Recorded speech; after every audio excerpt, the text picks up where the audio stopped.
Rickshaw रुका और एक लड़की उस रिक्शे में बैठ गई। अब ये रिक्शे में जो लड़की बैठी थी ये कौन थी? ये एक आईएएस ऑफिसर थी। आईएएस ऑफिसर थी, लेकिन इस वक्त ये एक सिंपल से कपड़ों में थी। इसकी बहन की मंगनी थी और ये छुट्टी करके ऑफिस से फौरी तौर पर जल्दी वहां पहुंचना चाहती थी। इसने इसलिए सरकारी गाड़ियों का इस्तेमाल नहीं किया और रिक्शे को हाथ दिया। अब रिक्शे वाले को इसने कहा कि फलां एड्रेस पे जाना है और मुझे जल्दी पहुंचना है। रिक्शे वाले ने कहा, मैडम मैं आपको ले तो जाऊंगा, लेकिन आप दुआ कीजिएगा कि हमारा जो रास्ता है इसमें फलां फलां इंस्पेक्टर जो है वो खड़ा होता है और वो बहुत बदतमीज है, बिला वजह लोगों के चालान काटता है और रिश्वत मांगता है। लड़की ने कहा, अच्छा। लड़की खामोशी से उसकी बातें सुन रही थी, कोई जवाब नहीं दे रही थी। आज ये लड़की उस इंस्पेक्टर के बारे में ये सारी गुफ्तगू सुनकर हैरान भी थी कि कहीं ये बुजुर्ग उसके ऊपर इल्जाम तो नहीं लगा रहा रिक्शे वाला। अब रिक्शा चल रहा था तो दूर से नजर पड़ी कि नाका लगा हुआ है और वही इंस्पेक्टर जो है वहां पर ड्यूटी पर है। वो लोगों को रोक रहा है और उनसे चालान काट रहा है, मतलब बदतमीजी कर रहा है। लड़की दूर से देख रही है। जब इनका रिक्शा पास पहुंचा तो उसने ऐसे डंडा आगे किया और रिक्शे को रोक लिया। रोको रिक्शा, कहाँ जा रहे हो? इतने में रिक्शे वाले ने कहा, जी साहब जी। कहता, तुम रिक्शा सही नहीं चला रहे। रिक्शे वाला कहता, मैं रिक्शा साहब जी सही चला रहा हूँ, स्लो स्पीड है, मैंने कुछ नहीं किया, मेरी तो स्पीड भी ठीक है, गरीब आदमी हूँ, जाने दो। कहता, नहीं तुम्हारा चालान होगा 5,000 का। कहता, 5,000 का क्यों चालान होगा? कहता, कागज दिखाओ, तुम जुबान चला रहे हो। अब रिक्शे वाले ने कागज निकाले और उस बंदे को कागज दिखाने शुरू कर दिए। इंस्पेक्टर ने सारे कागज देखे और देखने के बाद कहता कि कागज बेशक पूरे हैं, लेकिन तुम्हारा रिक्शे में इशारा नहीं है, फलानी है, फलानी है, तुम्हारा चालान तो कटेगा। अब 5 का नहीं तो 2,000 का चालान तो कटेगा, नहीं तो 2,000 चुप करके दो और चले जाओ। अब रिक्शे वाले के साथ वो बदतमीजी कर रहा है और साथ ही कहता है कि नहीं तो तुम्हें थाने ले जाऊंगा, फिर पता चलेगा कैसे जान छुड़वानी है। अब ये लड़की जो है ये नीचे उतरती है और उतरकर उस इंस्पेक्टर को कहती है कि इंस्पेक्टर साहब आप ये क्या बदतमीजी कर रहे हैं? इंस्पेक्टर साहब जो है उसके तो फूल लगे हुए थे, उसकी आंखें जो है माथे के ऊपर थी। उसने कहा, बीबी अपना काम करो। कहती, काम क्या करूं? आप एक आम शहरी के साथ इस तरह से पेश आएंगे? आपको तमीज नहीं है? अच्छा तो तुम अब हमें तमीज सिखाओगी? इंस्पेक्टर के अल्फाज। अब ये लड़की जो है आईएएस ऑफिसर, ये अंदर ही अंदर कुड़ती जा रही थी कि मैं इस शख्स को ऐसा सबक सिखाऊंगी कि इसको मामा याद आ जाएगा। अब इसने कहा कि इनका चालान ना काटो। अब उसने इंस्पेक्टर ने कहा कि इस रिक्शे वाले को और इस औरत को दोनों को डाले में डालो और ले चलो हवालात। अब रिक्शे वाला मिन्नत समाजत करने लगा, साहब जी मैंने तो अभी तक कुछ भी नहीं कमाया, मेरे छोटे छोटे बच्चे हैं। और उसने कहा, मेम साहब मैंने आपसे कहा था ना कि इधर वो इंस्पेक्टर साहब होते हैं, तो वो मैं तो इधर नहीं आता, मैं तो आपकी वजह से आया था। अब ये दोनों खामोश हैं, दोनों को लेके थाने ले आते हैं। वहां पर इनको एक साइड में बिठा दिया जाता है। थोड़ी देर में इंस्पेक्टर साहब आ जाते हैं।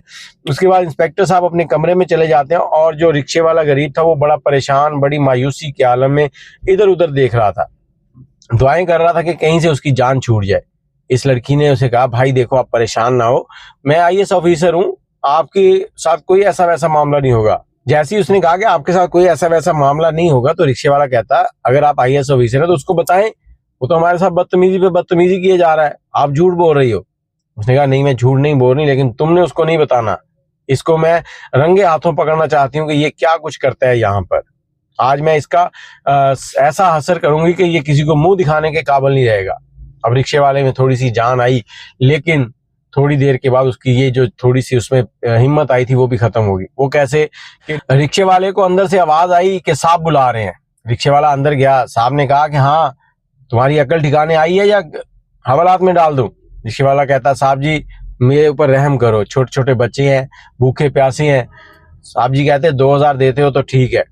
अब रिक्शे वाले बेचारे ने 2,000 रुपये दिया और उसने कहा कि इसको बाहर बिठाओ, और साथ ही उसने कहा जो अंदर मैडम है उसको भी अंदर भेजो। रिक्शे वाले को बाहर भेज दिया। अब मैडम को अंदर बुला लिया। मैडम को अंदर बुलाया तो उनके साथ बदतमीजी करने लगा। इतनी देर में बाहर जो है एक बड़ा साहब जो थे इनके, वो आ गए। वो गाड़ी से उतरे और अंदर की तरफ आ रहे हैं, आगे सलूट बज रहे हैं सबकी तरफ से। उन्होंने पूछा कि तुम लोग एक औरत को यहाँ पर अरेस्ट करके लाए हो? कहते, जी हाँ। कौन है वो औरत, दिखाओ मुझे। अब अंदर गए, अंदर जाके जैसे उन्होंने देखा तो वो इस औरत को सलूट मारा उन्होंने कि मैम आप। अब जैसे उन्होंने कहा कि मैम आप, तो ये जो पुलिस वाला था ये हैरान रह गया। इससे पहले काफी चीजें जो पुलिस वाला थाने के अंदर रिश्वत ले रहा था मुजरिमों के साथ, सारी चीजें वो मैम जो है वो देख चुकी थी। अब पुलिस वाला जो है वो कांपने लगा कि ये क्या हो गया। कहते, ये क्या मैम कोई ऑफिसर है? उसने कहा, जी आईएएस ऑफिसर है ये, तुम इनके साथ बदतमीजी कर रहे हो, तुम्हें समझ नहीं आती, तुम्हें अकल नहीं है। वो कहता नहीं नहीं मैम साहब आपने पहले क्यों नहीं बताया ये वो।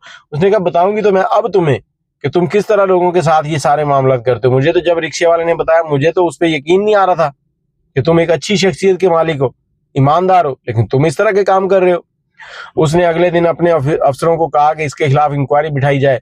उन्होंने कहा ठीक है इंक्वायरी बैठेगी, लेकिन इस बार इंक्वायरी जो है वो जनता के सामने बैठेगी, बाहर ग्राउंड में, ग्राउंड के अंदर कचहरी लगी, वहां पर इसको भी बुलाया गया, लोगों को भी बुलाया गया, रिक्शे वाले जितने भी थे सबको बुलाया गया। वहां पर सबने अपने अपने बयान दिए और इस आईएएस ऑफिसर जो लड़की थी इसने भी अपने बयान दिए। इसने बताया कि इस तरह से मैं रिक्शे में जा रही थी, इस तरह से इसने रिक्शे वाले को रोका और रिक्शे वाले से पैसे मांगे, फिर हमें हवालात ले गया और हवालात में इसने उससे इस तरह से बदतमीजी की और मेरे साथ भी इस तरह बदतमीजी की। इसने जो वर्दी पहनी हुई है ये तो अवाम की रखवाली के लिए है, लेकिन ये तो लोगों को इस तरह से जलीलो ख्वार कर रहा है।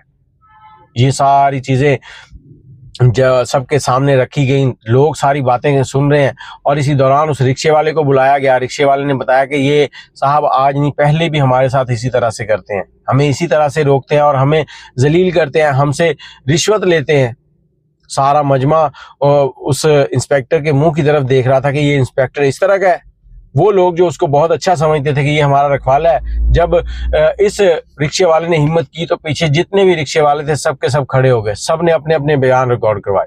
अब लोग कह रहे थे कि इसको सजा दो, सजा क्या देनी है। उसको फिर फैसला हुआ कि फौरी तौर पर नौकरी से निकाला जाए। इसी पर आईएएस ऑफिसर जो थी उन्होंने सब लोगों से खिताब किया। वो कहती कि हम लोग ये वर्दी जो पहनते हैं ये आपकी खिदमत के लिए है, ना कि आपको तकलीफ दी जाए। इस तरह का कोई भी भेड़िया अगर आपके बीच में घूमता नजर आए तो फौरी तौर पर मुझे इतला दें, मैं उसके खिलाफ सख्त से सख्त एक्शन लूंगी। और उस दिन उन्होंने बताया कि मैं तो अचानक अपनी बहन की मंगनी के फंक्शन के लिए निकली थी कि मैं जल्दी से पहुंच जाऊंगी रिक्शे के ऊपर, लेकिन मेरे सामने ये हकीकत खुली इसकी, ये इस तरह का इंसान है। इस तरह से एक नालायक पुलिस ऑफिसर का खात्मा हुआ। और आप क्या कहते हैं, हमारे मुआशरे में इस तरह के कितने ऑफिसर हैं जो इस तरह लोगों को तंग करते हैं। और जब उनके सामने से कोई बड़ी गाड़ी गुजरे जिसको बड़े टायर लगे हों, बड़ी कीमती हो, उसको वो खड़े होकर सैल्यूट मारते हैं, चाहे अंदर उस गाड़ी का सिर्फ ड्राइवर ही बैठा हो, क्योंकि काले शीशे लगे होते हैं, पता ही नहीं चलता कौन है कौन नहीं, लेकिन इनको तो सैल्यूट मारना है, पता है बड़े साहब की गाड़ी है, हो सकता है साहब भी अंदर हो। तो कहानी सुनाने का मकसद ये है कि अगर आपके नजदीक भी कोई ऐसा शख्स है तो उसकी इस्लाह करें, उसको समझाएं यार तुम अच्छा नहीं कर रहे हो, तुम ये रिश्वत ले रहे हो तो अपनी जिंदगी भी खराब कर रहे हो, अपनी आखिरत भी खराब कर रहे हो, लोगों को तंग कर रहे हो। लोगों के बच्चे भूखे प्यासे वो सुबह घर से निकलते हैं कमाने के लिए और तुम उनका बिला वजह चलान कर रहे हो जब उनके पास हर चीज मौजूद है। बाकी आप अपनी राय कमेंट में जरूर दीजिएगा। इसी तरह की स्टोरी सुनने के लिए हमारे पेज को और हमारे यूट्यूब चैनल को फॉलो कर रहे हैं ताकि आपके साथ हमारा राब्ता बनता रहे। दुआ में याद रखिएगा, अगर आपके पास कोई कहानी है तो हमें इस नंबर पे व्हाट्सएप कर सकते हैं 0300252029। अल्लाह हाफिज।